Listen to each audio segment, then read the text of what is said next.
नमस्कार दोस्तों, कैसे हैं आप लोग। तो स्वागत है हमारे इस एक और नए वीडियो में। तो दोस्तों, आज की इस वीडियो में हम बात करेंगे भारत के प्रमुख पदाधिकारी। ठीक है ना। यानी कि भारत के जितने भी अधिकारी है ना, वो अध्यक्ष हो, सीईओ हो, कौन से किस पद पर है, सारे के सारे आपको इसमें कंप्लीट करवा दिया जाएगा।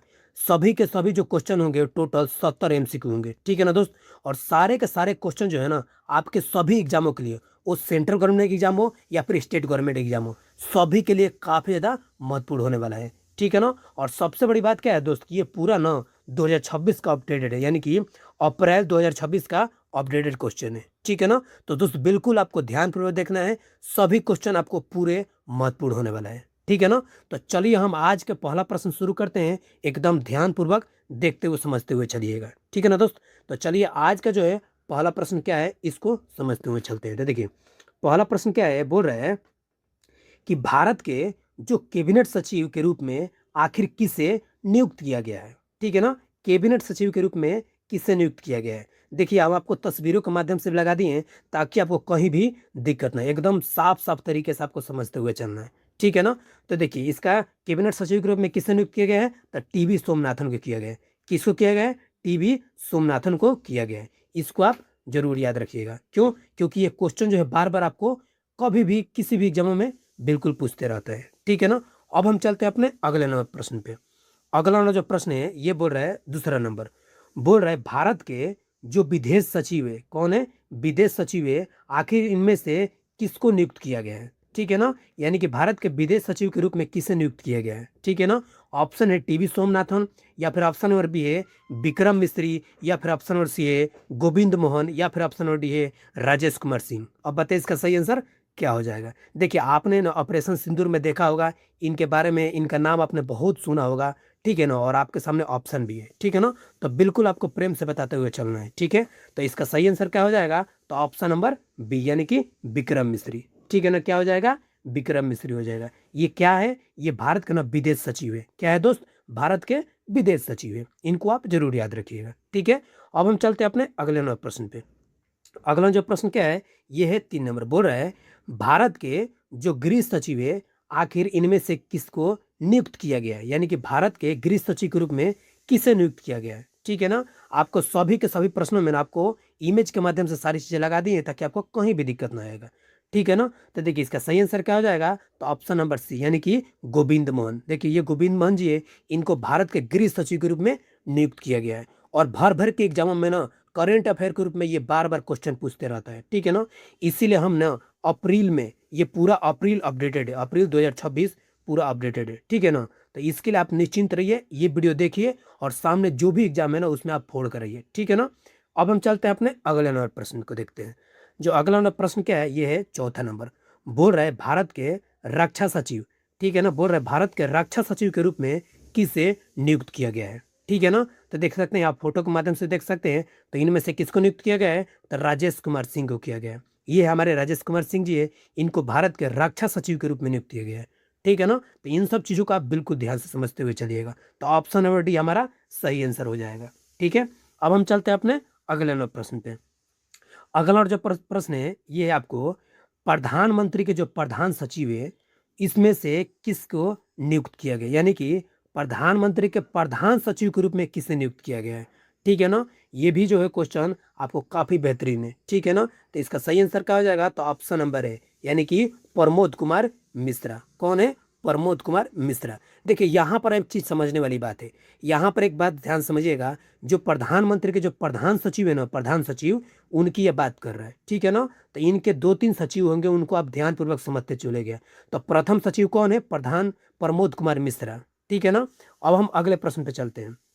ये बोल रहा है कि प्रधानमंत्री के जो प्रधान सचिव 2 है, ठीक है ना, इन्हें किससे नियुक्त किया गया है। ठीक है ना। यानी कि इनमें से दिया गया है, आखिर इनमें से प्रधानमंत्री के दूसरे सचिव के रूप में किसे नियुक्त किया गया है। ठीक है। तो इसका सही आंसर क्या हो जाएगा, तो इसका सही आंसर हो जाएगा आपका ऑप्शन नंबर बी, यानी कि शक्तिकांत दास। देखिए ये शक्तिकांत दास जी का फोटो है। ठीक है ना। इनको जो है आपको प्रधानमंत्री के दूसरे सचिव के रूप में नियुक्त किया गया। देखिए पीएमओ का जितना भी काम होता है ना, बहुत सारे लोगों की वजह से होता है। ठीक है ना। मानते हैं कि जो भी शेड्यूल बनाना है, प्रधानमंत्री को कहाँ पे जाना है, सारा चीज़ें आपको पीएमओ के द्वारा ही सारी चीज़ें किया जाता है। तो ये उनके जो सचिव है ये सारा काम धाम ये संभालते रहते हैं, ठीक है ना। तो प्रथम सचिव कौन थे? प्रमोद कुमार मिश्रा जी। और दूसरा सचिव कौन है? शक्तिकांत दास। ये जरूर आप याद रखिएगा, ठीक है ना दोस्त। अब हम चलते हैं अपने अगले नंबर प्रश्न पे। अगला जो प्रश्न है ये आपको 7वां नंबर है। बोल रहा है कि प्रधानमंत्री के निजी सचिव के रूप में किससे नियुक्त किया गया? देखिए वे जो थे आपको, वो जो थे सचिव जो थे वो 2 सचिव थे। यहाँ पर आपको बताएं कि प्रथम और द्वितीय, ठीक है ना। तो प्रथम कौन थे? प्रमोद कुमार मिश्रा जी। दूसरे कौन थे? शक्तिकांत दास, ठीक है ना। लेकिन बात करें वहीं पे ये जो निजी सचिव यानी कि प्राइवेट जो सचिव है, ठीक है ना, इसमें से किसको नियुक्त किया गया है? तो ऑप्शन नंबर सी, निधि तिवारी को, ठीक है ना। आप फोटो के माध्यम से देख सकते हैं ये प्रधानमंत्री की जो प्राइवेट सचिव है, ठीक है ना, यानी कि निजी सचिव के रूप में इसको बोला जा सकता है, ठीक है ना। तो ऑप्शन नंबर सी इसका सही आंसर हो जाएगा। इनको आप जरूर याद रखिएगा। तो अभी आपने 3 चीजें समझ लिया। प्रथम सचिव, ठीक है ना, यानी कि प्रथम सचिव, ठीक है ना, उसके बाद से द्वितीय सचिव और उसके बाद से एक निजी सचिव। तो प्रथम है प्रमोद कुमार मिश्रा और दूसरा में शक्तिकांत दास और तीसरा जो कि प्राइवेट सचिव है वो कौन है? एक महिला है जिसका नाम क्या है? निधि तिवारी जी, ठीक है ना। इनको आप जरूर याद रखिएगा। तो ऑप्शन नंबर सी हमारा सही आंसर हो जाएगा, ठीक है दोस्त। अब हम चलते हैं अपने अगले नंबर प्रश्न पे, ठीक है। ये देखिए यहाँ पे जरूर आप समझते चलिएगा। ये 8वां नंबर बोल रहा है भारत के जो नियंत्रक एवं महालेखा परीक्षक के रूप में किसे नियुक्त किया गया है? देखिए भारत के जो नियंत्रक एवं महालेखा परीक्षक किसे बोला जाता है? सीएजी को बोला जाता है। पहले सीएजी का मतलब समझिए। देखिए सीएजी का फुल फॉर्म क्या होता है? इसको बोला जाता है कंट्रोलर एंड ऑडिटर जनरल, ठीक है ना। ये करता क्या है? तो याद रखिएगा जो सरकार के ना आय व्यय और खर्चों का ना ऑडिट करता है। जैसे कि सरकार जो है आय व्यय कहाँ खर्च करी है उसका जो ऑडिट करता है, जांच करता है, उसी को क्या बोला जाता है आपको? सीएजी, ठीक है ना, कंट्रोलर एंड ऑडिटर जनरल। समझ में क्या ना। तो अभी ये कौन है भारत के? कौन सीएजी? तो याद रखिएगा ये कौन है? संजय मूर्ति। और ये कितने नंबर वाले हैं? तो ये 15वां है, ठीक है ना। याद रखिए ये हम आपको तीनों चीज कवर करवा दे रहे हैं कि अभी जो है आपको सीएजी ग्रुप में किनको नियुक्त किया गया है? तो संजय मूर्ति को नियुक्त किया गया है, ठीक है ना। और ये कितने नंबर वाले हैं? तो ये 15वें नंबर वाले हैं, ठीक है ना। इनको आप जरूर याद रखिएगा, ठीक है दोस्त। अब हम चलते हैं अपने अगले नंबर प्रश्न पे। बोल रहा है भारत के जो लेखा नियंत्रक के रूप में किसे नियुक्त किया गया है? देखिए नियंत्रक वो जो था वो सीएजी था। ये कौन सा है? सीजीए है, ठीक है ना। तो अभी जो है सीजीए का पहले फुल फॉर्म समझ लीजिए। देखिए सीजीए का फुल फॉर्म होता है कंट्रोलर जनरल ऑफ अकाउंट्स, ठीक है ना। यानी कि भारत सरकार का जो मुख्य हिसाब किताब अधिकारी होता है ना उसी को बोलते हैं आपको सीजीए। समझ में आ गया ना। तो अभी जो है भारत के जो है सीजीए के रूप में किसे नियुक्त किया गया है? तो याद रखिएगा टीसीए कल्याणी। कौन है?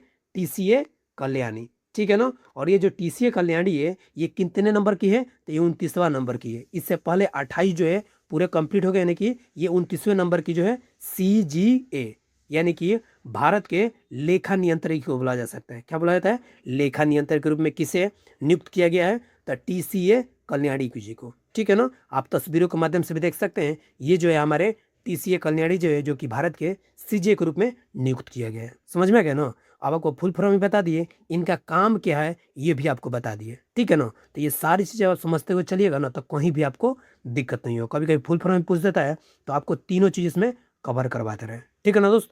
अब हम चलते हैं अपने अगले नंबर प्रश्न पे। अगला जो प्रश्न है ये बोल रहा है कि भारत के मुख्य सांख्यिकी के रूप में किसे नियुक्त किया गया है, ठीक है ना। तो सबसे पहले ये समझिए कि इसका फुल फॉर्म क्या होता है और ये है कौन। तो देखिए ये जो होता है आपके मुख्य सांख्यिकीय विद है, यानी इनको बोला जाता है चीफ स्टेटिस्टिशियन ऑफ इंडिया। इनका काम क्या होता है? ये देश के ना आधिकारिक डेटा आंकड़ा तैयार करना और जारी करना होता है। समझ में आ गया ना। तो इनका जो मेन काम होता है ना वो डेटा को तैयार करना होता है, ठीक है ना। तो ये आखिर है कौन? तो याद रखिएगा जीपी सामंत। कौन है दोस्त? जीपी सामंत, यानी कि ऑप्शन और बी हमारा सही आंसर हो जाएगा, ठीक है ना। इनको आप जरूर याद रखिएगा, जीपी सामंत जी को, ठीक है ना दोस्त। अब हम अगले नंबर प्रश्न पे बढ़ते हैं। ये क्वेश्चन बार बार आपको देखने को मिलता है। बोल रहा है 11 नंबर, बोल रहा है कि अटॉर्नी जनरल ऑफ इंडिया, यानी कि अटॉर्नी जनरल ऑफ इंडिया के रूप में किससे नियुक्त किया गया है, ठीक है ना। जिनको भी मालूम है ना कमेंट बॉक्स में बताते रहिएगा कि सच में आपका करेंट अफेयर कितना मजबूत है और आपने इस क्वेश्चन में कितना अटेंड किया है, ठीक है ना। तो देखिए ये अटॉर्नी जनरल जो है इनका फोटो देख लीजिए। ये जो अटॉर्नी जनरल का फोटो है और ये कौन सा, इसका सही आंसर कौन सा हो जाएगा? तो ऑप्शन नंबर सी। ये है कौन? तो आर के वेटकमणी, ठीक है ना। आर के वेटकमणी मणि, ये कौन नंबर है? तो ये 16वां नंबर है और ये दोबारा बने, इससे पहले भी यही थे और उसके बाद भी फिर यही बने हैं। ठीक है ना, नंबर की बात करें तो 16वां नंबर याद रखिएगा। ठीक है ना, तो अभी जो है अटॉर्नी जनरल ऑफ इंडिया के रूप में किसे नियुक्त किया गया है? तो आर वेक्टर मणि के रूप में। ठीक है ना, अब ये समझ लीजिए कि अटॉर्नी जनरल का काम क्या होता है। तो देखिए, ये भारत के ना महान्यायवादी होते हैं। ठीक है ना, ये भारत सरकार का सबसे बड़ा कानूनी सलाहकार होता है। जैसे भारत सरकार पर कोई आरोप लगा, उससे लड़ने के लिए सुप्रीम कोर्ट में ये जाते हैं और भारत सरकार की तरफ से ये लड़ते हैं। समझ में आ गया ना, तो इनको कब लगता है? अटॉर्नी जनरल ऑफ इंडिया, यानी कि भारत का महान्यायवादी। समझ में आ गया ना, तो ये चीज़ आप जरूर याद रखिएगा। ठीक है, तो ये कौन है? आर वेक्टर मणि है और ये 16वां नंबर के, इसको आप जरूर याद रखिएगा।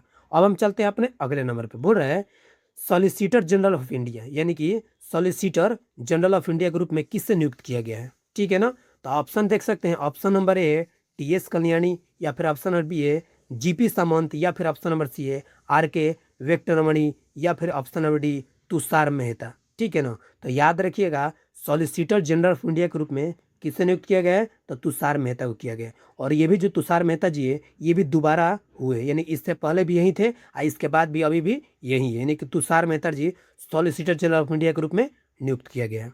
इनका काम क्या होता है? तो देखिए, solicitor general of India Bharat का ना सॉलिसिटर जनरल, यानी कि भारत सरकार का दूसरा सबसे बड़ा कानूनी अधिकार होता है। ठीक है ना, यानी कानूनी अधिकारी होता है। समझ में आ गया ना, जो कि अटॉर्नी जनरल की मदद करता है और सरकार की ओर से कोर्ट में पैरवी करता है। समझ में आ गया ना, यानी कि अटॉर्नी जनरल अभी आपको बताए कौन थे? आर वेक्टर मणि। ठीक है ना, इनको हेल्प करने के लिए, इनको सहायता करने के लिए इनको अपॉइंटमेंट किया जाता है। ठीक है ना, तो ये कौन है? तो याद रखें तुषार मेहता जी है। ठीक है ना, और इनको दोबारा नामित किया गया है। ठीक है, तो ऑप्शन डी हमारा सही आंसर हो जाएगा। अब हम चलते हैं अपने अगले नंबर प्रश्न पे।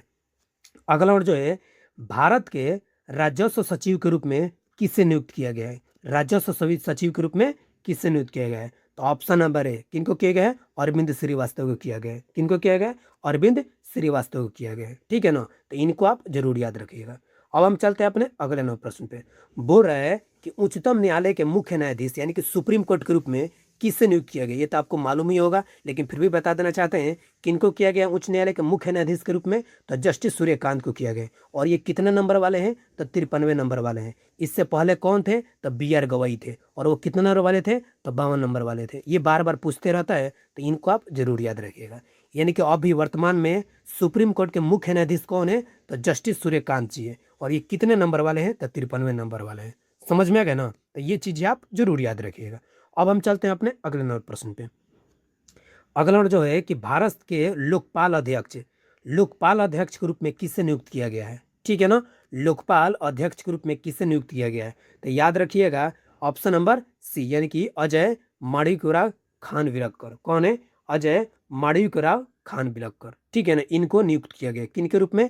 तो भारत के लोकपाल अध्यक्ष के रूप में। अच्छा, सबसे बड़ी बात क्या है, आपके मन में डाउट आता होगा कि आखिर इनका काम क्या है। तो देखिए, लोकपाल अध्यक्ष जो होता है ना, वो केंद्र सरकार के बड़े अधिकारियों, मंत्रियों, सांसदों आदि पर लगे भ्रष्टाचारों के आरोपों की जांच करवाता है। ठीक है ना, यानी कि जितने भी मंत्री, संसद है, उनके ऊपर जो भ्रष्टाचार लगता है उनको जांच करवाने का काम कौन करता है? लोकपाल अध्यक्ष। ठीक है ना, इनको याद रखिएगा। तो लोकपाल अध्यक्ष अभी के वर्तमान में कौन है? तो अजय माणिक खानविलकर। ऑप्शन नंबर सी हमारा सही आंसर हो जाएगा। इनको आप जरूर याद रखिएगा। ठीक है ना दोस्त, अब हम चलते हैं अपने अगले नंबर प्रश्न पे। अगला जो प्रश्न क्या है, ये है आपको 16 नंबर है। बोल रहा है कि चीफ ऑफ डिफेंस स्टाफ, यानी कि सीडीएस के रूप में किसे नियुक्त किया गया है? ठीक है ना, सीडीएस के रूप में किसे नियुक्त किया गया है? फोटो के माध्यम से बहुत सारे बच्चे जानते होंगे, और जिनको नहीं मालूम होगा उनको बता देना चाहते हैं कि वर्तमान में सीडीएस के रूप में किसे नियुक्त किया गया है? अनिल चौहान जी को किया गया है। अनिल चौहान जी को सीडीएस के रूप में नियुक्त किया गया है। ऑप्शन नंबर डी हमारा सही आंसर हो जाएगा। ठीक है ना, अब समझ लेते हैं कि सीडीएस होता क्या है। ठीक है ना, तो पहले ये समझिए कि सीडीएस का फुल फॉर्म होता है चीफ ऑफ डिफेंस स्टाफ, यानी कि भारत की तीनों सेनाओं, कौन कौन सेना? थल, जल, वायु, ये तीनों सेनाओं का ना सर्वोच्च सेना होता है। और उनके चीज़ों में बातचीत, यानी कि सौवर्ण्य अधिकारी होता है। यानी कि तीनों सेनाओं कहीं जा रही है या कोई भी बात हो, कुछ भी हो, तो तीनों में मेल जोल करके उस सभी को सैन्य अधिकारी के रूप में इनको जाना जाता है। समझ में आ गया ना, तो ये तीनों सेनाओं के जो सैन्य अधिकारी होते हैं, जो मेन होता है, वो सीडीएस होते हैं। ठीक है ना, तो ये कौन से अभी अभी के टाइम में कौन है दोस्त? तो याद रखिएगा अनिल चौहान जी है। ठीक है ना, तो ऑप्शन नंबर डी हमारा सही आंसर हो जाएगा। ठीक है दोस्त, अब हम चलते हैं अपने अगले नंबर प्रश्न पे। अगला जो प्रश्न क्या है, ये है आपको 17 नंबर। बोल रहा है भारत के जो नौसेना अध्यक्ष है, ठीक है ना, नौसेना अध्यक्ष के रूप में किसे नियुक्त किया गया है, ठीक है ना। तो देख सकते हैं आप फोटो के माध्यम से कि नौसेना अध्यक्ष के रूप में किसे नियुक्त किया गया है, ठीक है ना। तो याद रखिएगा ऑप्शन नंबर ए, यानी कि दिनेश कुमार त्रिपाठी। कौन है? दिनेश कुमार त्रिपाठी। और ये जो फोटो है ना, उन्हीं का है, दिनेश कुमार त्रिपाठी के। और ये कितने नंबर वाले हैं? तो याद रखिएगा 26वें नंबर वाले हैं, ठीक है ना। यानी इससे पहले 25 तक पूरे रह चुके हैं और ये 26वें नंबर वाले हैं। कौन है? दिनेश कुमार त्रिपाठी। ये भारत के नौसेना अध्यक्ष रूप में नियुक्त किए गए हैं। समझ में आ गया ना। अब हम चलते हैं अपने अगले नंबर प्रश्न पे। अगला जो प्रश्न है ये 18 नंबर। बोल रहा है भारत के जो वायु सेना अध्यक्ष के रूप में किसे नियुक्त किया गया है? अभी पढ़े आपको नौसेना, इस बार जो है आपको वायुसेना अध्यक्ष के रूप में किसे नियुक्त किया गया है? तो याद रखिएगा ऑप्शन नंबर बी। कौन है? अमरप्रीत सिंह। और ये कितने नंबर वाले हैं? तो 28वें नंबर वाले हैं, ठीक है ना। तो याद रखिएगा वायुसेना अध्यक्ष के रूप में किसे नियुक्त किया गया है? तो ऑप्शन नंबर बी, अमृत सिंह को किया गया, अमरप्रीत सिंह को किया गया है। समझ में गया ना। तो इनको आप जरूर याद रखिएगा। अब हम चलते हैं अपने अगले नंबर प्रश्न पे। बोल रहा है भारत के जो थल सेना अध्यक्ष है, ठीक है ना, थल सेना अध्यक्ष, इनको नियुक्त किया गया है, ठीक है ना। यानी कि थल सेना अध्यक्ष के रूप में किसे नियुक्त किया गया है, ठीक है ना। तो ऑप्शन नंबर सी। कौन है? उपेंद्र द्विवेदी। कौन है? उपेंद्र द्विवेदी। और ये कितने नंबर वाले हैं? तो याद रखिएगा 30वें नंबर वाले हैं, ठीक है ना। यानी कि उपेंद्र द्विवेदी को थल सेनाध्यक्ष के रूप में नियुक्त किया गया है, ठीक है ना। ये फोटो भी देख सकते हैं। हम सारे जितने भी बड़े बड़े अधिकारी हैं सब के सब आपको फोटो के माध्यम से सारी चीजें कंप्लीट करवा रहे हैं, ठीक है ना। तो याद रखिए ऑप्शन नंबर सी हमारा सही आंसर हो जाएगा, ठीक है दोस्त। अब हम चलते हैं अपने अगले नंबर प्रश्न पे। अगला जो प्रश्न है ये बोल रहा है भारत के जो मुख्य चुनाव आयुक्त है उसे किसे नियुक्त किया गया, यानी कि मुख्य चुनाव आयुक्त के रूप में किसे नियुक्त किया गया है, ठीक है ना। अभी के समय में इनकी तो बहुत ज़्यादा चर्चा चल रही है, तो ये तो आप बहुत जानते होंगे, ठीक है ना। तो ये कौन है? तो ऑप्शन नंबर डी, यानी कि ज्ञानेश कुमार जी है। और ये कितना नंबर वाले हैं? तो 26वें नंबर वाले हैं। कितना नंबर वाले दोस्त? तो 26वें नंबर वाले हैं, ठीक है ना। तो इनको आप जरूर याद रखिएगा, ठीक है। और भी बहुत सारे इनके साथ सदस्य काम करते हैं। कौन कौन सदस्य हैं? विवेक जोशी जी हैं, सुखबीर सिंह बसंधु जी हैं। ये दोनों को दोनों इनके साथ काम करते हैं। अकेला तो व्यक्ति कोई काम नहीं कर सकता है कि नहीं। और खासकर जनगणना वाली बात है या फिर जो भी है चुनाव वाली बात है कि नहीं। तो ये कौन सा हो जाएगा? Option number D, Gyanesh Kumar ji, ठीक है ना। ये मुख्य चुनाव आयुक्त है, चुनाव कराते हैं जितने भी स्टेट में चुनाव होता है। ये सबसे बड़े मुख्य चुनाव आयुक्त के रूप में इनको जाना जाता है, ठीक है ना। तो ऑप्शन नंबर डी हमेशा याद रखिएगा, ठीक है ना, ज्ञानेश कुमार जी। अब हम चलते हैं अपने अगले नंबर प्रश्न पे। बोल रहा है भारत के मुख्य चुनाव आयुक्त यानी कि CIC, बोल रहा है सूचना आयुक्त की बात कर रहा है। कौन सा? सूचना आयुक्त के बारे में बोल रहा है। इनमें से किसको नियुक्त किया गया है, ठीक है ना। यानी कि सूचना आयुक्त के रूप में किसे नियुक्त किया गया है, ठीक है ना। तो इसका सही आंसर क्या हो जाएगा? तो राज गोयल जी। क्या हो जाएगा?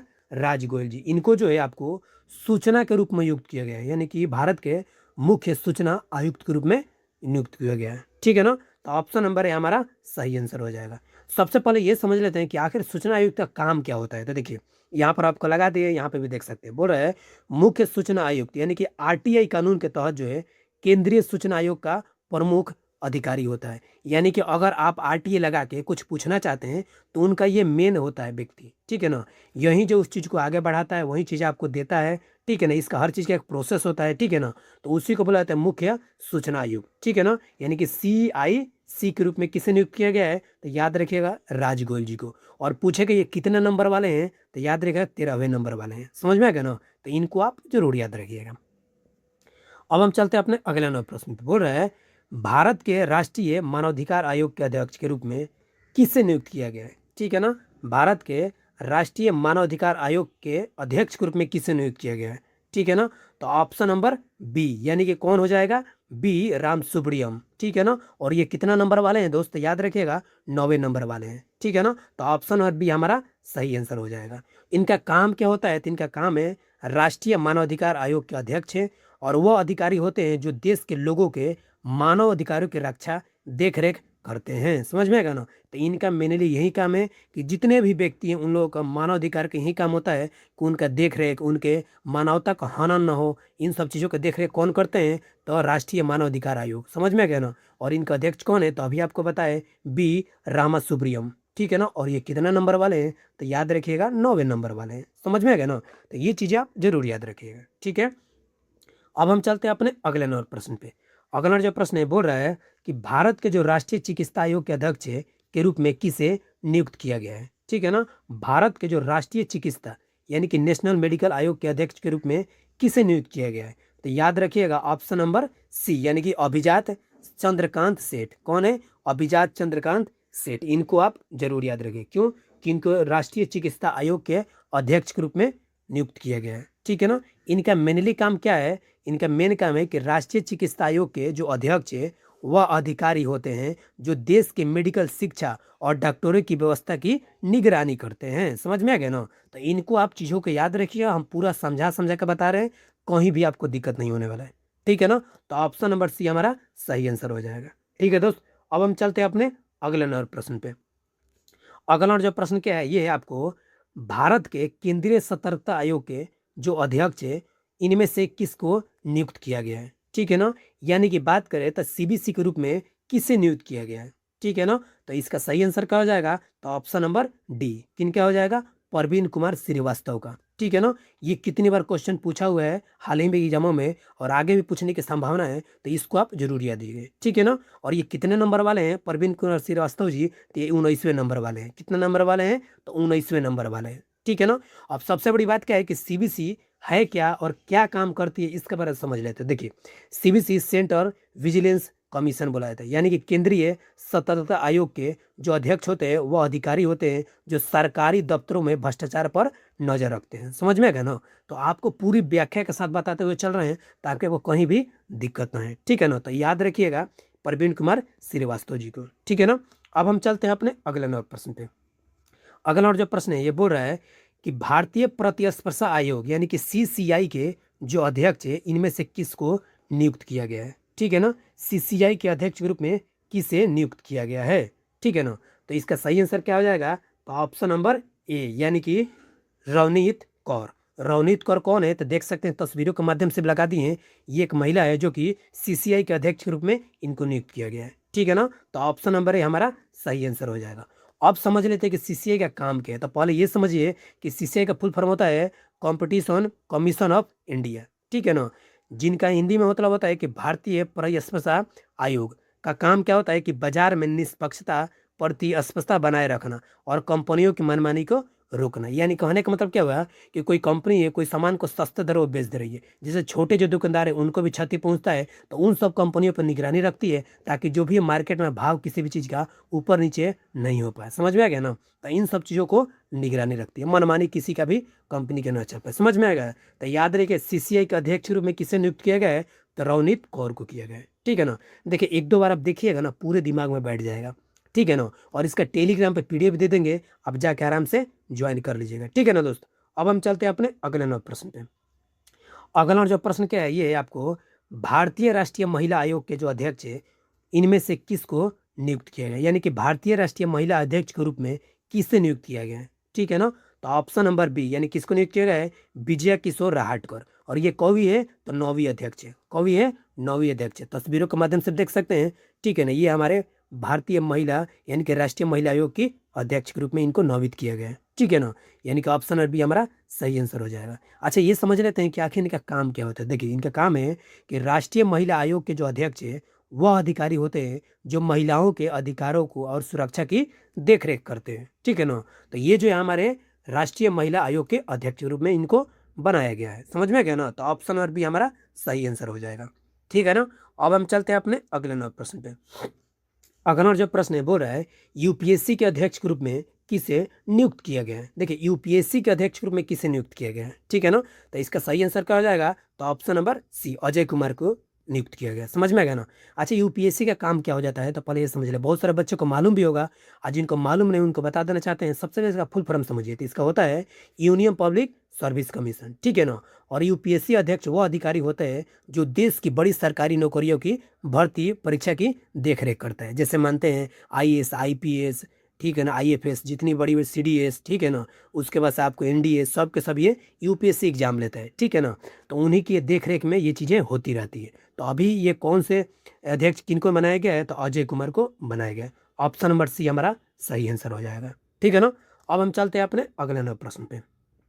अगला और जो प्रश्न है ये है आपको 28 नंबर, बोल रहा है सीबीएसई के अध्यक्ष के रूप में किसे नियुक्त किया गया है। देखिए सीबीएसई के अध्यक्ष के रूप में किसे नियुक्त किया गया है, पहले तो ये समझिए आप कि सीबीएसई जो है आपको, ये तो आपको पिछले वाला है तो इसको तो हटा दीजिए, ठीक है ना, ये पिछले वाला है इसको हटा दीजिए। सीबीएसई के अध्यक्ष के रूप में किसको नियुक्त किया गया है, सीबीएसई बोर्ड देखे होंगे है कि नहीं, तो उसी को बात कर रहे हैं कि उनको किसको नियुक्त किया गया है। तो याद रखिएगा अजय कुमार तो बता ही दिए आपको कि यूपीएससी के अध्यक्ष के रूप में नियुक्त किया गया था, तो इनका सही आंसर क्या हो जाएगा, राहुल सिंह हो जाएगा। कौन सा हो जाएगा, राहुल सिंह। तो देख लिया राहुल सिंह जी का ये तस्वीर है, इनको जो है सीबीएसई के अध्यक्ष के रूप में नियुक्त किया गया। तो ऑप्शन नंबर डी हमारा सही आंसर हो जाएगा, ठीक है ना, इनको आप जरूर याद रखिएगा, ठीक है। अब हम चलते हैं अपने अगले नंबर प्रश्न पे। अगला जो प्रश्न है ये आपको एनटीए के जो महानिदेशक के रूप में किसे नियुक्त किया गया है, ठीक है ना। अब एनटीए होता क्या है पहले ये समझिए। तो देखिए एनटीए होता है नेशनल टेस्टिंग एजेंसी, यानी कि एनटीए के जो महानिदेशक का काम जो होता है देश की बड़ी प्रवेश परीक्षाएं सही, सुरक्षित और बिना गड़बड़ी के करवाना होता है, ठीक है ना। जैसे में कौन कौन से एनटीए लेता है, तो नीट हो गया, जेई हो गया, सीयूसीटी हो गया, ठीक है ना, ये सारे परीक्षाएं जो एनटीए के द्वारा होता है जिसको बोला जाता है नेशनल टेस्टिंग एजेंसी, ठीक है ना। तो इसके जो अध्यक्ष यानी कि सॉरी इसके जो महानिदेशक है इनमें से किसको नियुक्त किया गया है, ठीक है ना। तो याद रखिएगा जो एनटीए के महानिदेशक है ये अभिषेक सिंह जी को नियुक्त किया गया। ऑप्शन नंबर ए हमारा सही आंसर हो जाएगा। और फोटो के माध्यम से भी देख सकते हैं ये अभिषेक सिंह जी है, इनको एनटीए का महानिदेशक बनाया गया। समझ में गया ना, तो इनको आप समझते हुए चलिएगा, ठीक है ना। अब हम चलते हैं अपने अगले नंबर प्रश्न पे। बोल रहा है तीसरा नंबर, बोल रहा है एसएससी के जो अध्यक्ष है यानी कि एसएससी के जो चेयरमैन है इनमें से किसको नियुक्त किया गया है, ठीक है ना। तो एसएससी के चेयरमैन के रूप में किसको नियुक्त किया गया है, तो एस गोपाल कृष्णन को। किसको किया गया है, एस गोपाल कृष्णन को। देखिए एस गोपाल कृष्णन के ये तस्वीर है जिसके माध्यम से देख सकते हैं कुछ दिन पहले इन पे बहुत सारे सवाल उठ रहे थे, ठीक है ना। कैसे, तो इनको जो है याद रखिएगा एस गोपाल कृष्णन जो कि एसएससी के चेयरमैन है। समझ में आ गया ना। अब एसएससी का काम क्या होता है तो याद रखिएगा इसका तो फुल फॉर्म होता है स्टाफ सिलेक्शन कमीशन, ठीक है ना। एसएससी के जो काम है ये भारत सरकार के अलग अलग विभागों में कर्मचारियों की भर्ती के लिए परीक्षा कराना, ठीक है ना। तो ये एसएससी के जो अध्यक्ष को याद रखिएगा एस गोपाल कृष्णन। क्या है, एस गोपाल कृष्णन। समझ में आ गया ना। तो अब हम चलते हैं अपने अगले नंबर प्रश्न पे। अगला जो है ये है 31 नंबर, बोल रहा है कि सेबी के अध्यक्ष के रूप में किसे नियुक्त किया गया है। सेबी के अध्यक्ष के रूप में किसे नियुक्त किया गया है, तो ये है तस्वीर, याद रखिएगा ये कौन से हो जाएंगे, तो ये हो जाएंगे आपको Tuhin Kanta Pandey. Option number C हमारा सही आंसर हो जाएगा। कौन हो जाएगा, तुहिन कांता पांडे। ये सेबी के अध्यक्ष के रूप में इनको नियुक्त किया गया है, ठीक है ना। बहुत बार क्वेश्चन पूछते रहता है कि सेबी के चेयरमैन के रूप में किसे बनाया गया है, तो अभी हाल ही फिलहाल के याद रखिएगा तुहिन कांता पांडे। अच्छा एक बार और समझ लेते हैं कि आखिर सेबी का मतलब होता है क्या। तो याद रखिएगा पहले तो सेबी का पहले फुल फॉर्म समझिए, ये होता है securities and exchange board of India, ठीक है ना। ये सेबी का फुल फॉर्म होता है। सेबी का काम है कि शेयर बाजारों पर नजर रखना और निवेशकों के पैसा की सुरक्षा करना, ठीक है ना। जो भी निवेश करते हैं इसमें पैसा उसकी सुरक्षा करना कि कोई भी गोलमाल ना हो, है कि नहीं। और सबसे बड़ी बात कि इनके अध्यक्ष को याद रखिएगा, इनके अध्यक्ष कौन है, तो तुहिन कांता पांडे, ठीक है ना। तो ऑप्शन नंबर सी हमारा सही आंसर हो जाएगा, ठीक है ना दोस्त। अब हम चलते हैं अपने अगले नंबर प्रश्न पे। अगला जो प्रश्न क्या है ये है आपको 32वें नंबर, बोल रहा है कि 16वें वित्त आयोग के अध्यक्ष के रूप में किसे नियुक्त किया गया है। 16वें वित्त आयोग के अध्यक्ष के रूप में किसे नियुक्त किया गया है, ठीक है ना। तो याद रखिएगा अरविंद पनगड़िया को किया गया है। किनको किया है, अरविंद पनगड़िया को किया गया। देखिए ये अरविंद पनगड़िया जी का तस्वीर है, इनको आप एक बार ध्यान से देख लीजिए, ठीक है ना। तो ऑप्शन नंबर डी हमारा सही आंसर हो जाएगा। अब इनका काम क्या है तो याद रखिएगा वित्त आयोग मतलब केंद्र और राज्यों के बीच ना टैक्स या पैसे का बंटवारा करना यानी कि बांटना, ठीक है ना। और ये तय करने वाला आयोग होता है। समझ में आ गया ना। यानी कि केंद्र सरकार में कितना टैक्स जाएगा, स्टेट में कितना टैक्स जाएगा, इसका जो है बांटना किसका काम है, तो ये जो है आपको वित्त आयोग का काम है। और इसके जो अध्यक्ष है वो कौन है, अरविंद पनगड़िया जी है। समझ में आ गया ना। तो इनको आप जरूर याद रखिएगा। अब हम चलते हैं अपने अगले नंबर प्रश्न पे। बोल रहा है 23वें जो है विधि आयोग के अध्यक्ष के रूप में किसे नियुक्त किया गया है। 23वें विधि आयोग के रूप में किसे बनाया गया है, ठीक है ना।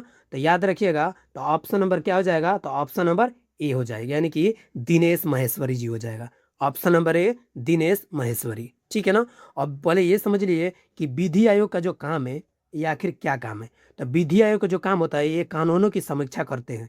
जितने भी लॉ है उनकी समीक्षा करते हैं और उनसे बेहतर बनाने की सलाह देना है, ठीक है ना। यानी कि जो भी कानून है उसको और बेहतर बनाने की सलाह देते हैं। कौन देते हैं? तो विधि आयोग के जो अध्यक्ष होते हैं, इन्हीं सब लोगों का ये काम होता है, ठीक है ना। तो याद रखिएगा कि 23वें विधि आयोग के अध्यक्ष कौन है? तो दिनेश माहेश्वरी है, ठीक है ना। तो ऑप्शन नंबर है हमारा, याद रखिएगा। अब हम चलते हैं अपने अगला नंबर प्रश्न पे। अगला जो प्रश्न क्या है, ये है आपको 34 नंबर। बोल रहा है इसरो के जो अध्यक्ष है, ठीक है ना, यानी कि इसरो के अध्यक्ष के रूप में किसे नियुक्त किया गया है, ठीक है ना।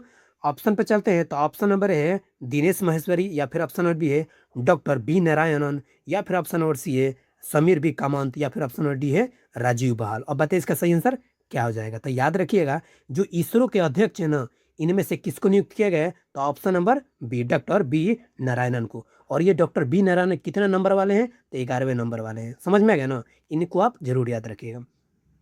अच्छा, बहुत सारे बच्चों को मन में डाउट होता है कि आखिर इसका काम क्या है, इसरो का काम क्या है। तो याद रखिएगा जो इसरो होता है इन्हें अंतरिक्ष विभाग का सचिव और अंतरिक्ष आयोग का अध्यक्ष भी बनाया गया। देखिए इनके बारे में समझते हैं। तो ये तो आपको मालूम हो गया कि इसरो को अध्यक्ष के रूप में किसको बनाया गया है? डॉक्टर बी नारायण को। और ये 11वें नंबर वाले हैं, ठीक है ना।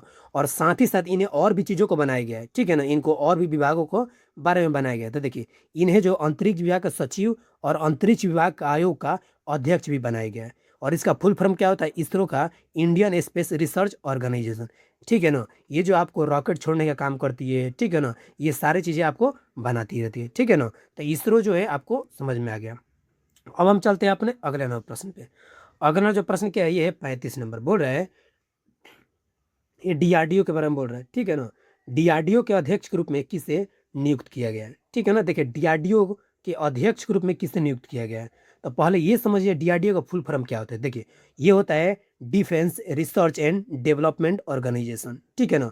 डीआरडीओ का फुल फॉर्म समझ गए। और डीआरडीओ का काम क्या होता है? तो याद रखिए डीआरडीओ का काम जो है देश के हथियार, मिसाइल और रक्षा तकनीक बनाना, ठीक है ना। ये सारा का सारा जो है डीआरडीओ का काम होता है, ठीक है ना। तो अभी के टाइम में डीआरडीओ का अध्यक्ष कौन है? तो याद रखिएगा समीर बी कामत। कौन है?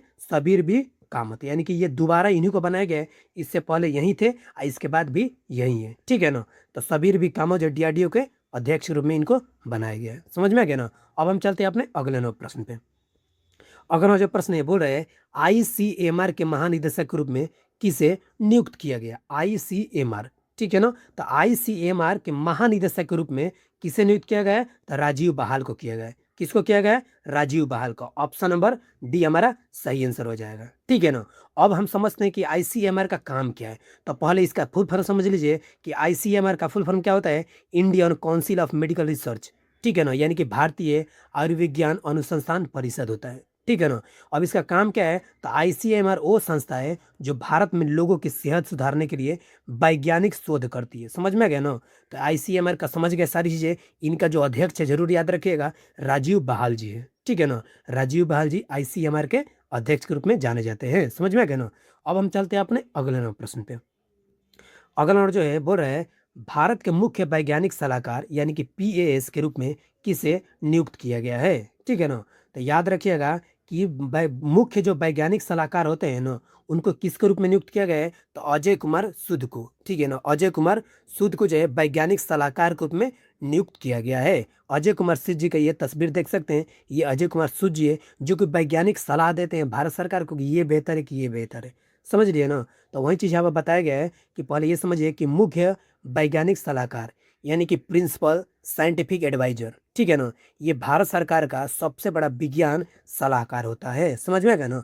तो इसको आप जरूर याद रखिए किनको? अजय कुमार सूद जी को, ठीक है ना। तो ऑप्शन नंबर हमारा सही आंसर हो जाएगा, ठीक है दोस्त। अब हम चलते हैं अपने अगले नंबर प्रश्न पे। अगला नंबर प्रश्न ये वो है 38 नंबर। बोल रहा है कि भारत के जो मुख्य आर्थिक सलाहकार है इनमें से किसको नियुक्त किया गया, यानी कि भारत के जो आर्थिक सलाहकार के रूप में किसे नियुक्त किया गया है, ठीक है ना। तो ऑप्शन नंबर बी हमारा हो जाएगा सही आंसर। कौन हो जाएगा? बी अनंत नागेश्वरन। कौन हो जाएगा? बी अनंत नागेश्वरन, ठीक है ना। ये तस्वीर इनको देख सकते हैं, ये बी अनंत नागेश्वरन, ठीक है ना। और इनको जो है दोबारा बनाया गया, इससे भी पहले यहीं थे और इनको फिर से दोबारा इनको बनाया गया, ठीक है ना। अच्छा इनका काम क्या है इसके बारे में समझिए। देखिए ये जो है आपको मुख्य आर्थिक सलाहकार वह अधिकारी होता है जो सरकार को देश की अर्थव्यवस्था पर सलाह देता है, जैसे कि महंगाई कैसे कम करना है, रोजगार कैसे बढ़ाना है, इन सब चीज़ों का सलाह कौन देता है? तो मुख्य आर्थिक सलाहकार देता है। समझ में आ गया ना? तो ये कौन बने हैं? तो बी आनंद नागेश्वरन। ठीक है ना? इनको आप जरूर याद रखिएगा। अब हम चलते हैं अपने अगले नंबर प्रश्न पे। बोल रहा है कि भारत के जो राष्ट्रीय सुरक्षा सलाहकार है यानी कि एनएसए के रूप में किसे नियुक्त किया गया है? ठीक है ना? तो इनको तो कौन नहीं जानता, इनको तो बहुत पहले से हमेशा हर कोई जानता है। क्यों? क्योंकि एक बार नहीं, दो बार नहीं, बल्कि तीन तीन बार इसी पद पे इनको बनाया गया है। कौन है ये? तो ऑप्शन नंबर सी कौन है? अजीत डोभाल जी है। कौन है? अजीत डोभाल जी हैं। ठीक है ना? इनको तस्वीरों के माध्यम से आप देख सकते हैं। ठीक है ना? इनको जो है तीसरी बार जो है इसी पद पे इनको बनाया गया, यानी कि राष्ट्रीय सुरक्षा सलाहकार के रूप में। ठीक है ना? अच्छा, इनका काम क्या होता है? तो याद रखिएगा, राष्ट्रीय सुरक्षा सलाहकार का वह अधिकारी होता है, ठीक है ना, जो प्रधानमंत्री को ना देश की सुरक्षा और बाहरी खतरों पर सलाह देता है। समझ में आ गया ना? तो अजीत डोभाल जी को तीसरी बार एनएसए के रूप में नामित किया गया है। समझ में आ गया ना? तो इसको आप जरूर याद रखिएगा। अब हम चलते हैं अपने अगले नंबर प्रश्न पे। बोल रहा है 40 नंबर प्रश्न। ठीक है ना? बोल रहा है कि एनएजी के महानिदेशक के रूप में किसे नियुक्त किया गया है? एनएजी के महानिदेशक के रूप में किसे नियुक्त किया गया है? तो याद रखिएगा ऑप्शन नंबर डी यानी कि बी श्रीनिवासन को। बी श्रीनिवासन को एनएजी के, ठीक है ना, एनएजी के महानिदेशक के रूप में नियुक्त किया गया है। ठीक है ना? तो इनको आप जरूर याद रखिएगा। अच्छा, एनएजी का फुल फॉर्म क्या होता है? तो याद रखिएगा नेशनल सिक्योरिटी गार्ड होता है। ठीक है ना? अच्छा, इनका काम क्या हो जाता है? फुल फॉर्म तब समझ लिए इनका काम क्या होता है। तो एनएजी के जो महानिदेशक व अधिकारी होते हैं वो देश की विशेष कमांडो फोर्स यानी कि ब्लैक कैट का नेतृत्व और संचालक करते हैं। आपने देखा होगा एनएजी को, जितने ब्लैक कैट होते हैं उनको ब्लैक कैट के रूप में जाना जाता है, यानी कि एनएजी जितने होते हैं उनको ब्लैक कैट के रूप में भी जाना जाता है। ठीक है ना? तो उनके महानिदेशक कौन है? तो बी श्रीनिवासन जी है। बी श्रीनिवासन जी देख सकते हैं। ठीक है ना? आपको फोटो के माध्यम से भी आप देख सकते हैं। ठीक है ना? ये एक आईपीएस अधिकारी है, ठीक है ना, जिनको बनाया गया है। ठीक है, अब हम चलते हैं अपने अगले नंबर प्रश्न पे। अगला नंबर जो प्रश्न है ये है आपको, एनआईए के महानिदेशक के रूप में किसे नियुक्त किया गया है? एनआईए, एनआईए का फुल फॉर्म क्या होता है? तो आपको मालूम है कि ये जो होता है आपको एनआईए, ये तो आपको एनएजी हो गया। ठीक है ना? एनएजी हो गया। ठीक है ना? ये एक प्रकार की एजेंसी है, ठीक है ना, जो बहुत सारी चीज़ें जानकारी करती है। ठीक है ना? तो इनका अध्यक्ष यानी कि इनको महानिदेशक के रूप में किसे नियुक्त किया गया है? तो याद रखिएगा इनको जो है राकेश अग्रवाल। कौन है? राकेश अग्रवाल। ठीक है ना? ऑप्शन नंबर ये हमारा सही आंसर हो जाएगा। राकेश अग्रवाल को जो है एनआईए के महानिदेशक के रूप में नियुक्त किया गया है। ठीक है ना? तो इनका फोटो भी देख सकते हैं। ठीक है ना? राकेश अग्रवाल जी का। ठीक है, तो ऑप्शन नंबर ये हमारा सही आंसर हो जाएगा।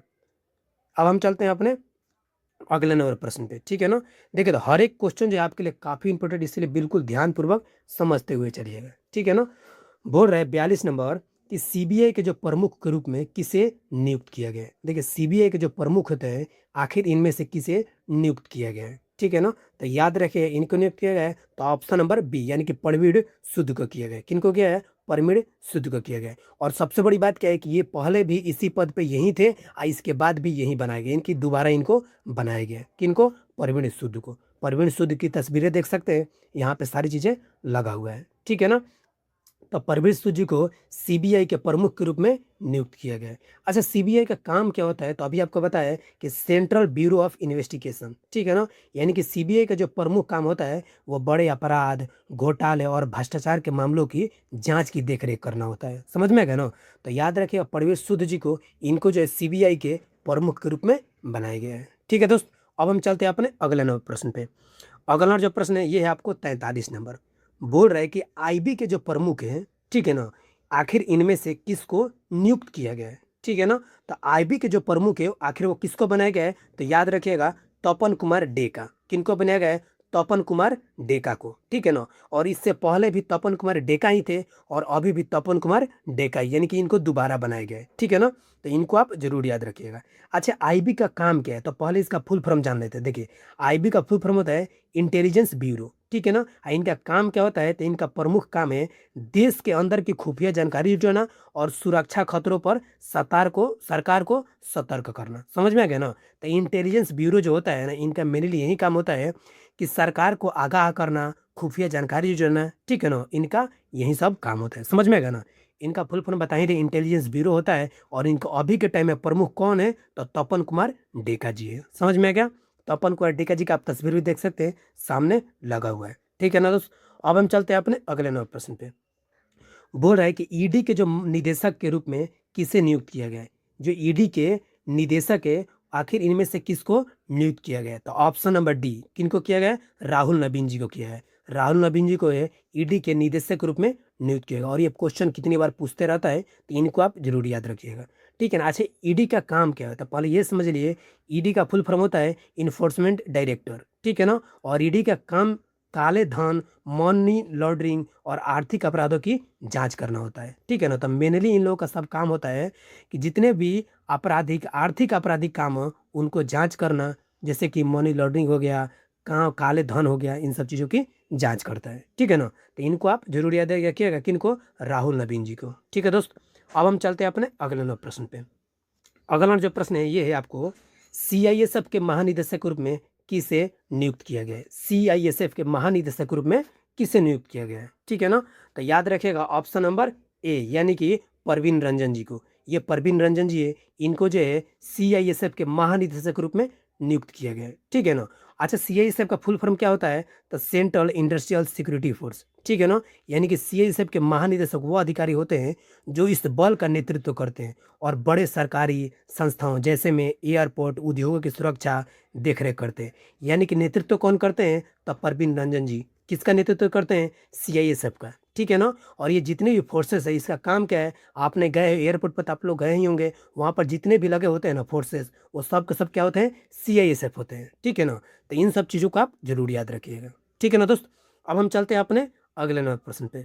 अगला जो प्रश्न है ये आपको, सीआरपीएफ के महानिदेशक के रूप में आखिर किसे नियुक्त किया गया है? सीआरपीएफ के महानिदेशक के रूप में किसे नियुक्त किया गया है? तो याद रखिएगा ऑप्शन नंबर बी, यानी कि ज्ञानेंद्र प्रताप सिंह को। किनको किया गया है? ज्ञानेंद्र प्रताप सिंह को किया गया।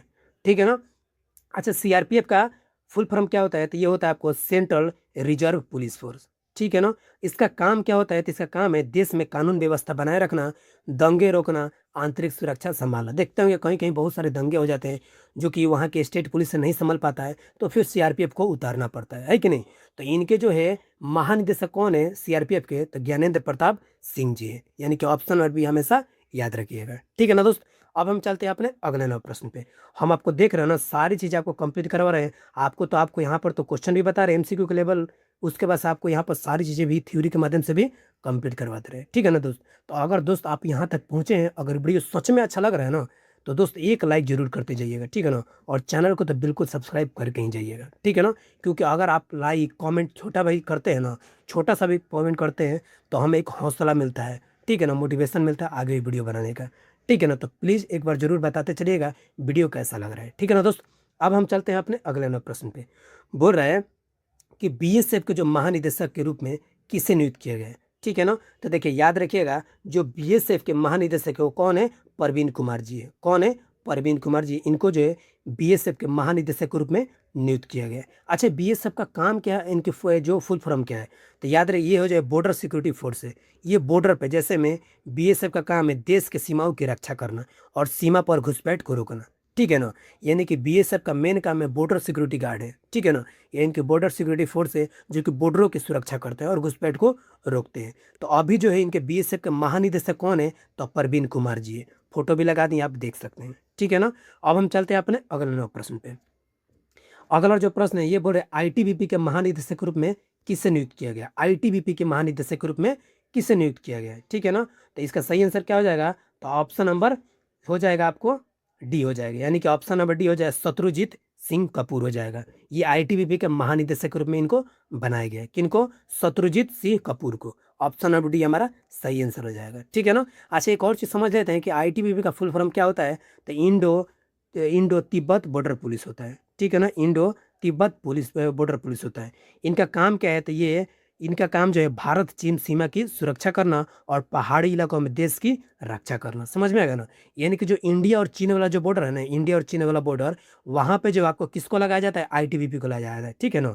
तो इनके जो महानिदेशक है इनका नेतृत्व कौन करते हैं? तो शत्रुजीत सिंह कपूर करते हैं। ठीक है ना। तो ऑप्शन नंबर डी हमारा सही आंसर हो जाएगा। ठीक है ना दोस्त। इनको आप जरूर याद रखिएगा। ठीक है। अब हम चलते हैं अपने अगले नंबर प्रश्न पे। अगला जो प्रश्न है ये है आपको, एसएसबी के महानिदेशक के रूप में किसे नियुक्त किया गया है? एसएसबी के महानिदेशक के रूप में आखिर किसे नियुक्त किया गया है? तो ऑप्शन नंबर ए हमारा सही आंसर हो जाए। किनको किया गया है? संजय सिंघल जी को किया गया है। किनको किया गया है? संजय सिंघल जी को किया गया है। अच्छा, एक और बात समझते हैं कि एसएसबी का फुल फॉर्म क्या होता है? तो याद रखिएगा, सशस्त्र सीमा बल होता है। क्या होता है? सशस्त्र सीमा बल होता है, ठीक है ना। अच्छा, इसका काम क्या है? तो इनका काम है भारत, नेपाल और भूटान जैसे देशों की, मतलब देश जो है उसके सीमा की सुरक्षा करना होता है। किनके किनके? भारत नेपाल, भारत भूटान की जो बॉर्डर होती है उसकी सुरक्षा करना किसका काम है? एसएसबी का काम है। तो देख सकते हो ना, हर एक अहम डिपार्टमेंट का, हर एक सेना का, हर एक बॉर्डर फोर्सेस का टोटल के महानिदेशक, उनका काम सारी चीज़ें आपको बिल्कुल कंप्लीट कराते हुए चलते रहे, ठीक है ना। तो बस बिल्कुल आपको ध्यानपूर्वक देखते हुए चलना है, ठीक है ना। अब हम समझते हैं 50वां नंबर बोल रहे हैं, रॉ के प्रमुख के रूप में आखिर किसे नियुक्त किया गया है? रॉ के जो प्रमुख होते हैं आखिर इनको किसको नियुक्त किया गया है? इनको आप बताते हुए चलिएगा, ठीक है ना। तो देखिए इसका सही आंसर क्या हो जाएगा? तो ऑप्शन नंबर बी, ठीक है ना। जो रॉ के जो प्रमुख है आखिर किनको बनाया गया है? तो पराग जैन को बनाया गया है। किनको बनाया गया है? पराग जैन को। और पराग जैन जिससे रॉ के प्रमुख ही नहीं है बल्कि ये कैबिनेट सचिवालय में सुरक्षा सचिव के पद पर भी है। समझ में आएगा? कैबिनेट सचिवालय में सुरक्षा सचिव के भी पद पर इनको बनाया गया। समझ में आएगा ना। तो इनको आप जरूर याद रखिएगा, ठीक है ना। अब हम देख लेते हैं पहले रॉ का काम क्या होता है। तो पहले इसका फुल फॉर्म समझ लीजिए। इसका होता है रिसर्च एंड एनालिसिस विंग होता है, ठीक है ना। इनका काम है कि विदेशों से खुफिया जानकारी जुटाना और भारत की बाहरी सुरक्षा पर नजर रखना। तो रॉ का मेन यही काम है कि बाहरी सुरक्षा रखने के लिए विदेशों से जितनी खुफिया एजेंसी है कि भारत पर आक्रमण होने वाला है या फिर कोई किसी को मारना चाहता है, बड़े बड़े अधिकारियों को, बड़े बड़े मंत्रियों को, तो उनका ये जानकारी कौन जुटाता है? रॉ जुटाता है। समझ में आएगा ना। तो इसको आप जरूर याद रखिएगा, ठीक है ना। तो ऑप्शन और बी हमारा सही आंसर हो जाएगा, ठीक है दोस्त। अब हम चलते हैं अपने अगले नए प्रश्न पे। अगला जो प्रश्न है बोल रहा है, भारतीय रिजर्व बैंक यानी कि आरबीआई के जो गवर्नर के रूप में आखिर किसे नियुक्त किया गया है? ठीक है ना। तो किसे नियुक्त किया गया है? तो option number C, Sanjay Malhotra किया गया। संजय मल्होत्रा का तस्वीर भी लगा दी है, आप देख सकते हैं। और ये संजय मल्होत्रा जी है, ये कितने नंबर वाले हैं? तो 26वें नंबर वाले हैं, ठीक है ना। यानी कि आरबीआई के गवर्नर के रूप में किसे नियुक्त किया गया है? तो संजय मल्होत्रा को नियुक्त किया गया है। और साथ ही साथ इनके जो बहुत सारे सहयोगी हैं जिनको उप गवर्नर के रूप में भी जानते हैं, ये कौन कौन है? तो स्वामीनाथन जान किरमन है, T R Shankar, M Shirish Chandra Murmu और पूनम गुप्ता जी हैं, ठीक है ना। यानी कि इनमें से आपको 4 व्यक्ति जो है इनकी मदद करते हैं और उप गवर्नर के रूप में इनको नियुक्त किया गया है, ठीक है ना। तो याद रखिए आरबीआई के गवर्नर कौन है? संजय मल्होत्रा है। और ये कितने नंबर वाले हैं? तो 26वें नंबर वाले। इनके उप गवर्नर कौन है? तो Swaminathan Janakiraman, T R Shankar, M Shirish Chandra Murmu और पूनम गुप्ता जी है। ये उप गवर्नर के रूप में इनमें काम करते रहते हैं, है कि नहीं। सबसे बड़ी बात कि आरबीआई का फुल फॉर्म होता है रिजर्व बैंक ऑफ इंडिया, ठीक है ना। आरबीआई का काम क्या है कि पैसों का, आरबीआई का काम है कि देश के पैसों का बैंकों और महंगाइयों पर नियंत्रण करना। यानी कि आरबीआई को क्या बोला जाता है? बैंकों का बैंक बोला जाता है। ये भी याद रखिएगा, क्या बोला जाता है? बैंकों का बैंक बोला जाता है, ठीक है ना। ये सारे के सारे बैंकों का नियंत्रण करती है और पैसों में महंगाई जो होता है उस सब पर ध्यान देती है। समझ में आ गया ना। तो इनको आप जरूर याद रखिएगा, संजय मल्होत्रा जी को, ठीक है दोस्त। अब हम चलते हैं अपने अगले नए प्रश्न पे। बोल रहा है कि आरबीआई के जो मुख्य वित्तीय अधिकारी के रूप में किससे नियुक्त किए गए? वित्तीय अधिकारी के रूप में किससे नियुक्त किए गए? ठीक है ना। तो याद रखिएगा ऑप्शन नंबर डी, कौन हो जाएगा? सुधा बालकृष्णन। कौन हो जाएगा? सुधा बालकृष्णन जी। इनको जो है आपको आरबीआई के मुख्य वित्तीय अधिकारी के रूप में नियुक्त किया गया है। समझ में आ गया ना। अच्छा, इनका काम क्या है ये समझ रहे। देखिए, मुख्य वित्तीय अधिकारी वह अधिकारी होता है जो किसी संस्था के पैसों का पूरा हिसाब किताब संभालता है। समझ में आ गया ना। कोई भी संस्था हो उसका जो हिसाब किताब संभालता है वही आपको वित्तीय अधिकारी हो गया, ठीक है ना। तो आरबीआई के मुख्य वित्तीय अधिकारी कौन है? तो सुधा बालकृष्णन जी है, ठीक है ना। तो इनको आप जरूर याद रखिएगा, ठीक है दोस्त। अब हम चलते हैं अपने अगले नए प्रश्न पे। अगला जो है, भारतीय स्टेट बैंक यानी कि एसबीआई के जो अध्यक्ष के रूप में किसे नियुक्त किया गया है? ठीक है ना। तो याद रखिएगा ऑप्शन नंबर ए यानी कि चल्ला श्रीनिवास सुल्लू सेठी जी है। ये देखिए, ये चल्ला श्रीनिवास सुल्लू सेठी जी है। तो ऑप्शन नंबर ए हमारा सही आंसर हो जाएगा, ठीक है ना। ये भारतीय स्टेट बैंक यानी कि एसबीआई के अध्यक्ष के रूप में इनको नियुक्त किया गया है। समझ में आ गया ना। अब हम चलते हैं अपने अगले नए प्रश्न पे। अगला जो प्रश्न है बोल रहा है कि रेलवे बोर्ड के जो सीईओ है एवं अध्यक्ष के रूप में किसे नियुक्त किया गया है? देखिए, रेलवे बोर्ड के जो सीईओ एवं अध्यक्ष के रूप में आखिर किसे नियुक्त किया गया है? तो ऑप्शन नंबर बी यानी कि सतीश कुमार जी को रेलवे बोर्ड का सीईओ और ये अध्यक्ष दोनों के रूप में इनको बनाया गया है। एक और चीज़ आपको बता देना चाहते हैं, ये जो सतीश कुमार जी है ये प्रथम दलित अध्यक्ष बनाए गए हैं, ठीक है ना, यानी कि पहली बार जो है रेलवे बोर्ड में कोई दलित अध्यक्ष के रूप में बनाया गया है, ठीक है ना। तो इनको आप जरूर याद रखिएगा, सतीश कुमार जी। ऑप्शन और भी हमारा सही आंसर हो जाएगा, ठीक है ना दोस्त। अब हम चलते हैं अपने अगले नंबर प्रश्न पे। अगला जो प्रश्न क्या है, ये आपको UIADAI के CEO के रूप में किसे नियुक्त किया गया है। अच्छा, आप लोगों को मालूम होगा कि UIDAI है क्या। तो देखिए, जितने भी हमारा आधार कार्ड जो बनता है ना, आधार कार्ड वो कौन बनाता है, UIDAI बनाता है, ठीक है ना। तो इसका फुल फॉर्म क्या होता है, तो unique identification authority of India होता है, समझ में आ गया ना। यानी कि भारतीय विशिष्ट पहचान प्राधिकरण, यानी कि इसका काम क्या है, तो इसका काम है आधार कार्ड बनाना और पहचान की व्यवस्था संभालना, ठीक है ना। तो उन्हीं के बारे में पूछ रहा है कि आखिर इसके CEO के रूप में किसे नियुक्त किया गया है। तो याद रखिएगा ऑप्शन नंबर सी, यानी कि भुवनेश्वर कुमार को। किसको किया गया है, भुवनेश्वर कुमार को, ठीक है ना। इनको आप जरूर याद रखिएगा, ठीक है दोस्त। अब हम चलते हैं अपने अगले नंबर प्रश्न पे। अगला जो प्रश्न क्या है, ये आपको 56 नंबर सवाल है, ठीक है ना। बोल रहा है कि संसद टीवी के जो CEO के रूप में आखिर किससे नियुक्त किया गया है, ठीक है ना। देखिए, ये रहा संसद टीवी और ये वो व्यक्ति रहे जिनको नियुक्त किया गया है। तो ये आखिर कौन है, तो याद रखिए option number D, Amit Khare जी। कौन है, अमित खरे जी। ये अमित खरे जी है जिनको जो है संसद टीवी के जो है ना CEO के रूप में नियुक्त किया गया है, ठीक है ना। अच्छा, इनका काम क्या है, तो याद रखिएगा ये संसद टीवी के ना भारत की जो संसद की कार्रवाई और सरकारी चर्चाएं दिखाने वाली एक सरकारी टीवी चैनल है। आप लोग देखे भी होंगे संसद टीवी को। ये एक ऐसा चैनल है जो सरकारी तो है ही, प्लस में जितने भी संसद में जो भी कार्यवाही होता है उसको ये दिखाते रहता है, ठीक है ना। तो ऑप्शन नंबर डी हमारा सही आंसर हो जाएगा, अमित खरे जी, ठीक है ना दोस्त। अब हम चलते हैं अपने अगले नंबर प्रश्न पे। अगला जो प्रश्न क्या है, बोल रहा है नीति आयोग के जो CEO के रूप में आखिर किसे नियुक्त किया गया है। नीति आयोग के जो CEO है आखिर किसे नियुक्त किया गया है, इनको आप जरूर बताते चलिएगा, ठीक है ना। तो देखिए, नीति आयोग के जो CEO है इनको किनको बनाया गया है, तो ऑप्शन नंबर है, यानी कि निधि छिब्बर को बनाया गया। और ये सबसे बढ़िया बात है, इनके अतिरिक्त प्रभार के रूप में इसको बनाया गया है, ठीक है ना। ये जो है आपको निधि छिब्बर जी का तस्वीर है, आप देख सकते हैं। इनका काम क्या है, तो नीति आयोग का काम सरकार को देश के विकास और नई नीतियों बनाने में सलाह देता है, ठीक है ना। तो इनका नीति आयोग का यही काम है कि जितने सरकार जो है उनको जो सलाह देता है कि कौन सी नीति सरकार थी देश को आगे बढ़ाने में काम आएगा, विकास के काम में आएगा, ये सब चीज़ें बताती है, ठीक है ना। तो नीति आयोग के CEO कौन है, निधि छिब्बर जी है, समझ में आएगा ना। तो इसको आप जरूर याद रखिएगा। अब हम चलते हैं अपने अगले नंबर प्रश्न पे। बोल रहा है कि नीति आयोग के जो उपाध्यक्ष के रूप में किसे नियुक्त किया गया है, ठीक है ना। उपाध्यक्ष के रूप में देखिए, अभी पिछले स्लाइड में हम CEO के बारे में जाने थे निधि छिब्बर को, और इसके बारे में जानते हैं उपाध्यक्ष के रूप में किसे नियुक्त किया गया है। तो याद रखिएगा उपाध्यक्ष के रूप में किसे गया है, डॉक्टर सुमन के बेरी को किया गया। किसको किया गया है, डॉक्टर सुमन के बेरी को किया गया है। ऑप्शन और बी हमारा सही आंसर हो जाएगा, ठीक है ना दोस्त। अब हम चलते हैं अपने अगले नंबर प्रश्न पे। अगला जो प्रश्न है ये है 59 नंबर सवाल है, ठीक है ना। बोल रहा है भारत के जो राष्ट्रपति है आखिर इनमें से किसको नियुक्त किया गया है। तो देखिए, भारत के जो राष्ट्रपति ये तो सबको मालूम होगा, लेकिन कितने नंबर वाले हैं ये थोड़ा सा आपको कन्फ्यूज कर सकता है। तो याद रखिएगा जो भारत के राष्ट्रपति है वो कितने नंबर वाले हैं, तो 15वें नंबर वाले हैं, ठीक है ना। और है कौन पे, तो याद रखिए द्रौपदी मुर्मू जी है। कौन है, द्रौपदी मुर्मू जी है। और ये दूसरी भारतीय महिला जी है, ठीक है ना। और इससे प्रथम महिला कौन थी, प्रतिभा पटेल जी है। कौन है, कौन थी, प्रतिभा पटेल थी, ठीक है ना। प्रतिभा पटेल जी जो है ये भारत की प्रथम महिला राष्ट्रपति थी। और दूसरी कौन है, तो द्रौपदी मुर्मू जी है, ठीक है ना। इनको आप जरूर याद रखिएगा, ठीक है ना। तो ऑप्शन नंबर सी हमारा सही आंसर हो जाएगा, ठीक है। अब हम चलते हैं अपने अगला नंबर प्रश्न पे। अगला जो प्रश्न है ये है 60वां नंबर। बोल रहा है भारत के उपराष्ट्रपति, ठीक है ना, के रूप में किसे नियुक्त किया गया है, ठीक है। तो इसका सही आंसर क्या हो जाएगा, तो option number D, CP Radhakrishnan. देखिए, CP राधाकृष्णन जी को भारत के उपराष्ट्रपति के रूप में नियुक्त किया गया है। और याद रखिएगा ये भी CP राधाकृष्णन जी ये 15वें नंबर के राष्ट्रपति है। कितने नंबर के, 15वें नंबर के राष्ट्रपति जी।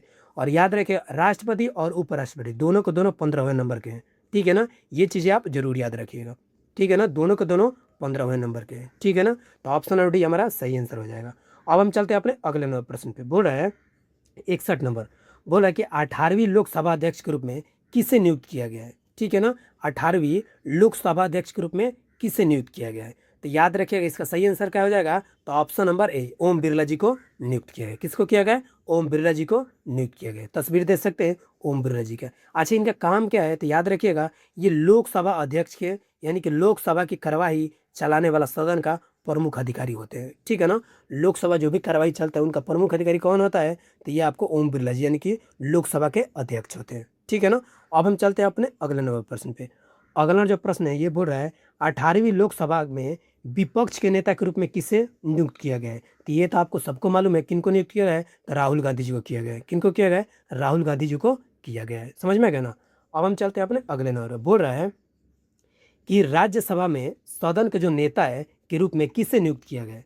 राज्यसभा में जो सदन के नेता है उनमें किनको नियुक्त किया है, तो जेपी नड्डा जी को किया गया। किनको किया है, जेपी नड्डा जी को किया गया। तो ऑप्शन नंबर सी हमारा सही आंसर हो जाएगा। ये रहा जेपी नड्डा जी की तस्वीर है, आप देख सकते हैं। ठीक है ना दोस्त, अब हम चलते हैं अपने अगले नंबर प्रश्न पे। हो रहा है कि राज्यसभा अध्यक्ष सभापति के रूप में किसे नियुक्त किया गया है। ठीक है ना, यानी कि राज्यसभा अध्यक्ष और सभापति इनको किसको नियुक्त किया गया है, तो याद रखिएगा ऑप्शन नंबर डी यानी कि सीपी राधाकृष्णन को जो है राज्यसभा के अध्यक्ष और सभापति के रूप में नियुक्त किया गया है। ठीक है ना, इनको आप जरूर ध्यान समझिएगा। ठीक है, अब हम देखते हैं अगले प्रश्न पे। बोल रहा है कि राज्यसभा के जो उप सभापति के रूप में, देखिए वहां पर हम राज्यसभा को बारी बारी समझते चलिएगा, हम जो भी चीजें बता रहे हैं। ठीक है ना, उसमें दिया था अध्यक्ष और सभापति, इसमें दे रहा है आपको उप सभापति के रूप में किसे नियुक्त किया गया है। ठीक है ना, उप सभापति के रूप में किसे नियुक्त किया गया है, तो याद रखिएगा हरिवंश नारायण सिंह को किया गया है। किनको किया गया है, हरिवंश नारायण सिंह जी को किया गया है राज्यसभा के उप सभापति के रूप में। समझ में गए ना, तो इनको आप जरूर याद रखिएगा। ठीक है दोस्त, अब हम चलते हैं अपने अगले नंबर प्रश्न पे। बोल रहा है कि राज्यसभा के जो महासचिव के रूप में किसे नियुक्त किया गया है। राज्यसभा के जो महासचिव है आखिर इनमें से किसको नियुक्त किया गया है, तो याद रखिएगा प्रमोद चंद्र मोदी को किया गया है। किनको किया गया है, प्रमोद चंद्र मोदी को किया गया है। एक और बात याद रखिएगा, ये प्रमोद चंद्र मोदी जी है, ये 13वां है। कितने नंबर के हैं, तो 13वां है। ठीक है ना, तो इनको आप जरूर याद रखिएगा। ठीक है, अब हम चलते हैं अपने अगले नंबर प्रश्न पे। बोल रहा है लोकसभा के महासचिव के रूप में आखिर किसे नियुक्त किया गया है।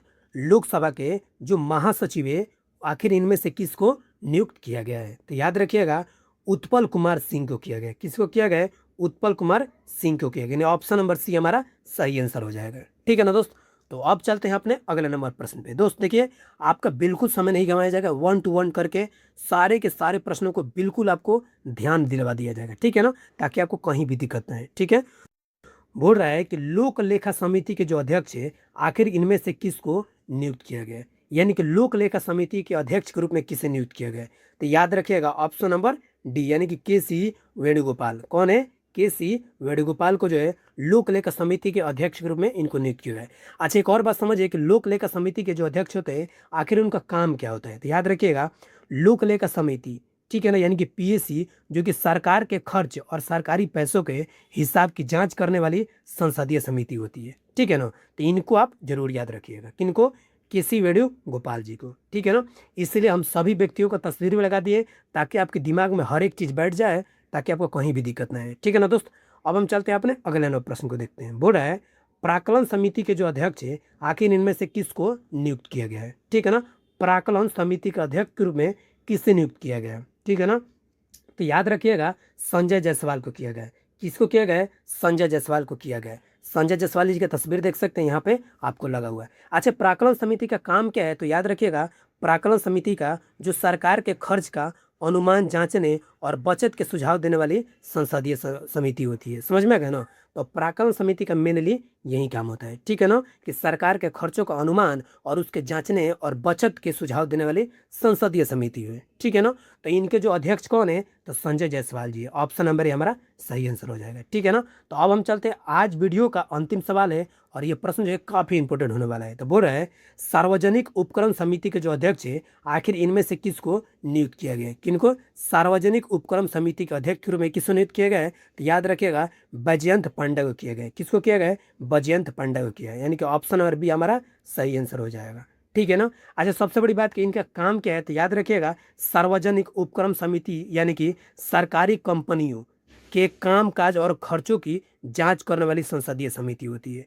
ठीक है ना, यानी कि जांच करने वाली अलग होती है, खर्च करने वाली अलग होती है। सारी चीज़ें आपको ध्यान में रखते हुए, समझते हुए आपको यहाँ तक सारी चीज़ें आपको कंप्लीट करवा दी है।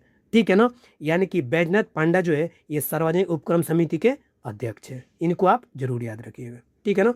तो दोस्त देखिए, आज की इस वीडियो में हम टोटल भारत के जितने भी पदाधिकारी हैं, टोटल 70 जो थे, ठीक है ना, जो कि काफ़ी इंपॉर्टेंट और बार बार प्रश्न पूछने वाले, खासकर करेंट अफेयर में, ये चीज़ें आप जरूर याद रखिएगा, ठीक है ना। और ये समझिए कि अगर आप एक दो बार देख लिए ना तो दिमाग में बैठ जाएगा, क्योंकि पूरी तस्वीरों के माध्यम से, व्याख्या के माध्यम से उनका काम क्या है, फुल फॉर्म क्या है, एमसीक्यू के द्वारा सारी चीज़ें इसमें कंप्लीट करवा दी हैं, ठीक है ना, ताकि आपको कहीं भी दिक्कत ना है, ठीक है ना। तो दोस्त अगर आपको वीडियो यहाँ तक पहुँच गए हैं, अगर सच में आपको बेहतर लगा हो ना, तो बता रहा हूँ दोस्त, दिल से ना एक लाइक जरूर करते जाइएगा, ठीक है ना। ये आपका एक लाइक ना हमें मोटिवेशन देता है। और सबसे बड़ी बात कि दोस्त आप चैनल को ना जरूर सब्सक्राइब करके जाइएगा, आपसे हम्बल रिक्वेस्ट है, क्योंकि आपके लिए बहुत मेहनत करके सारी चीज़ लाया जाता है। और एक और बात कि अगर आप बिहार के किसी भी एग्जाम की तैयारी कर रहे हैं ना, तो हमारा एक 2000 वाला सीरीज कंप्लीट करवा है बिहार स्पेशल का, आप हमारे चैनल का जाकर विजिट कीजिए और देखिए आपको सब का सब बिहार का जितनी भी जो भी है, आपको 1G हो गया या फिर बिहार जीके हो गया, सब का सब आपको कंप्लीट करा दिया गया है, ठीक है ना। तो चलिए, वीडियो देखने में बहुत बहुत धन्यवाद। और सबसे बड़ी बात, इसका पीडीएफ जो है हमारे टेलीग्राम पर दे दिया जाएगा, आप जाके देख सकते हैं। सबसे बड़ी बात क्या है, टेलीग्राम को आपको सिर्फ पीडीएफ ही नहीं, बल्कि आपको करेंट अफेयर जितने भी बिहार में एग्जाम है उस सब के सब आपको शेड्यूल जारी कर दिया जाता है, ठीक है ना।